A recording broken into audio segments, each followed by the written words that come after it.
The night before Christmas, not a single creature, not even a mouse, was moving in the entire home. With great care, the stockings were hung by the chimney, with the hope that St. Nicholas would visit soon.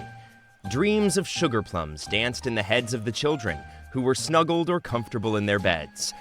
The American poet Clement Clarke Moore's 1823 poem, A Visit from St. Nicholas, has these first few stanzas. The poem presents the reader with the figure of St. Nicholas, an elderly man wrapped in fur, and a gift giver who soars through the skies on a sleigh pulled by 8 enchanted reindeer. This poem is the source of several of the elements that are currently credited to Santa Claus. His weight, for instance, is mentioned in the sentence, "He had a round little belly that shook when he laughed like a bowl full of jelly." Other attributions, like presenting gifts and the reindeer, were taken from earlier cultural interpretations in history, some of which had very darker elements. Don't forget to subscribe to Ancient History for fascinating insights into the mysteries of the ancient world and captivating historical narratives. These are the grim origins of Santa Claus, from a horned alpine creature who punishes and eats misbehaving children to a furious god that soars across the midwinter sky on an 8-legged horse, looking to take the souls of all who have not appeased him.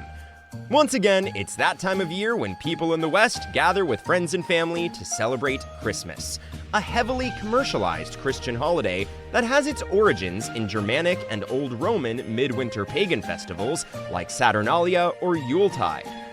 The Dutch appellation Sinterklaas, a legendary character based on the real-life Greek bishop St. Nicholas, is where the modern-day Santa Claus gets his name. An ancient guy with white hair, a long beard, a crimson bishop's crown, a long red cape, and a gold staff is shown as Sinterklaas. Usually he mounts a white horse known as Amerigo. However, he occasionally rides different horses. On December 5th, the eve of St. Nicholas's Day, a historical celebration in early Christian Europe that revolved around delivering gifts to children, it is stated that Sinterklaas delivers gifts to all the well-behaved youngsters. St. Nicholas is traditionally helped by a servant named Zwarte because he is the patron saint of presents and children. This is translated as Black Pete in Dutch. Blackface and 16th century noble clothing are typical depictions of this Moorish descent character. Black Pete, also known as Zwart Piet, assists in delivering goodies and gifts to all the excellent kids.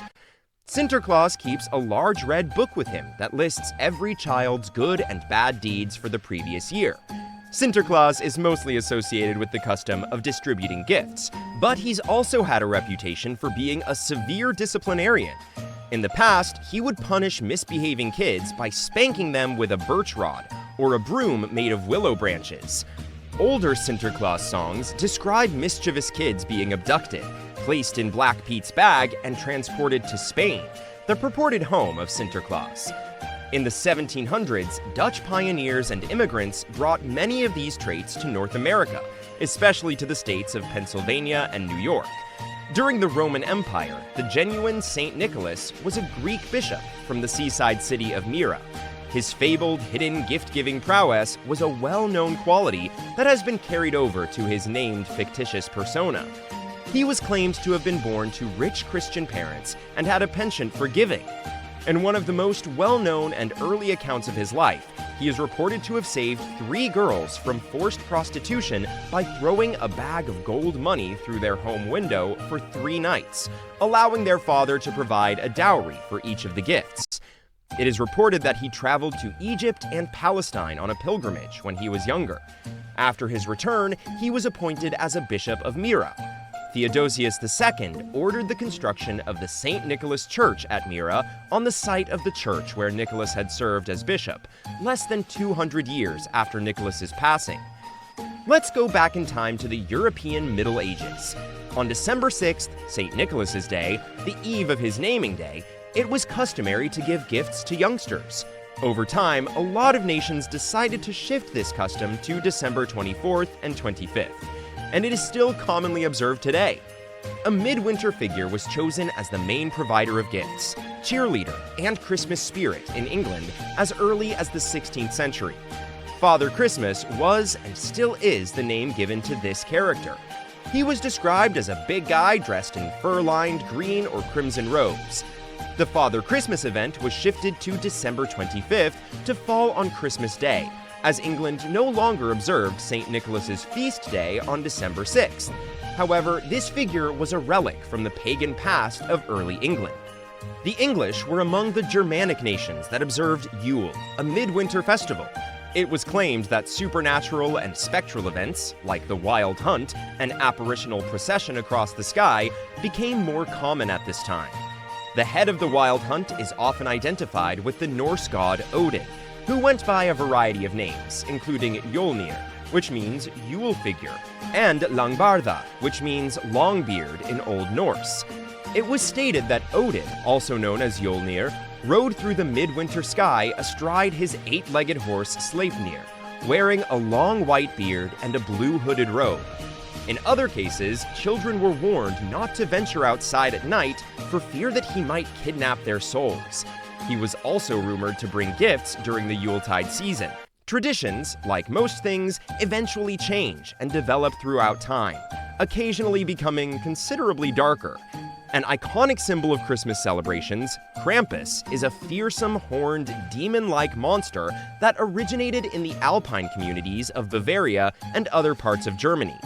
The word Krampus means claw, and on December 5th, several communities host large celebrations honoring the terrifying cloven incubus that goes around with Santa Claus.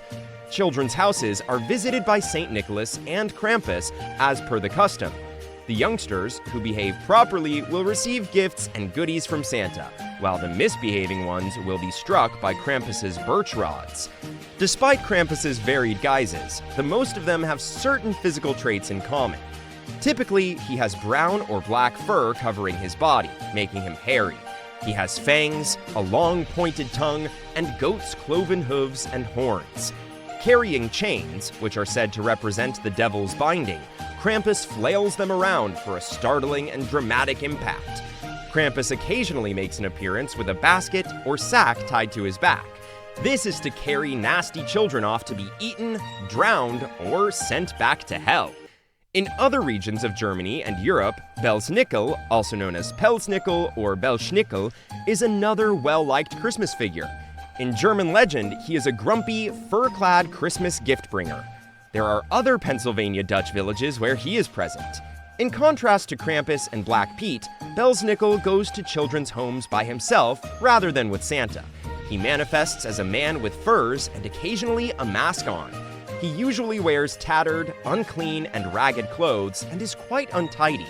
He also carries a switch that he uses to beat mischievous children. However, he's also rumored to stuff good kids' pockets with cakes, candy, and almonds.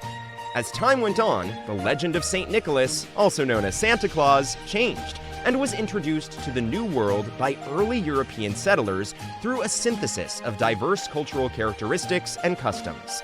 Thomas Nast, an American cartoonist from the 19th century, was among the first artists to establish the idea of Santa Claus. He immortalized the character with a picture for the January 3, 1863 Harper's Weekly magazine issue. Thomas Nast might also have invented the legend that Santa Claus resides at the North Pole. The Coca-Cola Company, which included Santa Claus in its 1930s advertising, is among the most well-known companies that helped popularize images of Santa Claus later in the 20th century. This picture of Santa, which shows him with a cap and a red and white fur outfit, has now evolved into the common modern perception that we are all familiar with. In conclusion, the origins of Santa Claus are a fascinating blend of ancient traditions, cultural borrowings, and mythical transformations. The figure we recognize today as Santa Claus has undergone significant changes, with various cultures contributing their own unique elements to the myth. The transition from the horned alpine creature Krampus to the jolly red-suited Santa Claus is a testament to the adaptability and malleability of folklore over time. That's all for this video. We'll be back soon with another informative video. Don't forget to like and share this video. To keep exploring ancient history together, make sure to hit that subscribe button. Until next time!